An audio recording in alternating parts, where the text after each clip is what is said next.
शनासा TV news के साथ मैं हूं कैसर और जदून। शामिल करते हैं न्यूज अपडेट। वाकई शरीफ अस्पताल पर बढ़ते हुए हादसात के बायस शहरियों का एहतजाज। हम आपको आगाह करते चलें कि ट्रैफिक हादसात और कीमती इंसानी जानों के ज़िया पर शहरियों का एहतजाज जारी। एहतजाज में शहरियों ने इंतजामिया से ट्रैफिक हादसात को रोकने के लिए 3 मुतालबात किए। हसन अब्दाल ता टेक्सला रोड को 3 रोया किया जाए, हसन अब्दाल ता टेक्सला सर्विस रोड बनाई जाए, हसन अब्दाल ता टेक्सला शहर के अंदर हैवी ट्रैफिक के लिए टाइम टेबल रखा जाए। मुजाहिरीन ने मुतालबात की मंजूरी तक एहतजाज जारी रखने का ऐलान कर दिया और कहा कि अगर इंतजामिया ने हमारे मुतालबात ना पूरे किए तो हम रोड ब्लॉक करेंगे। एहतजाजी मुजाहिरे में मुकर्रीन का कहना था कि लोगों का ये प्रोपेगेंडा किया जा रहा है कि हम डंपर्स के खिलाफ हैं। वल्लाह ऐसा कुछ भी नहीं, हम किसी को रिज़्क कमाने से नहीं रोक सकते, मगर रिज़्क कमाते वक्त किसी की नाशों से गुजरना कौन सा मुनासिब है। जैसा कि आप जानते हैं कि आए रोज होने वाले हादसात में कई कीमती जानों का नुकसान हुआ है। डंपर्स को चाहिए कि वो बजरिया मोटरवे आमदोरफ्त इस्तेमाल करें, जिससे शहरी आबादी में हादसात की शरह कम होगी। इस मौका पर मुकर्रीन ने नौजवानों से दरख्वास्त की कि खुदारा बाइक चलाते वक्त अपनी जान का ख्याल रखें, वन व्हीलिंग और तेज रफ्तारी और गैर जरूरी ओवरटेकिंग से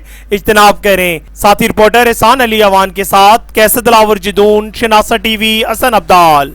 करते हैं आपको इलाके भर की हर खबर से बाखबर। मजीद बाखबर रहने के लिए हमारा यूट्यूब चैनल सब्सक्राइब करें। सब्सक्राइब के लिए वीडियो के नीचे लिखे सब्सक्राइब पर क्लिक करें और बेल आइकन दबा दें। शनासा टीवी, आपका अपना टीवी।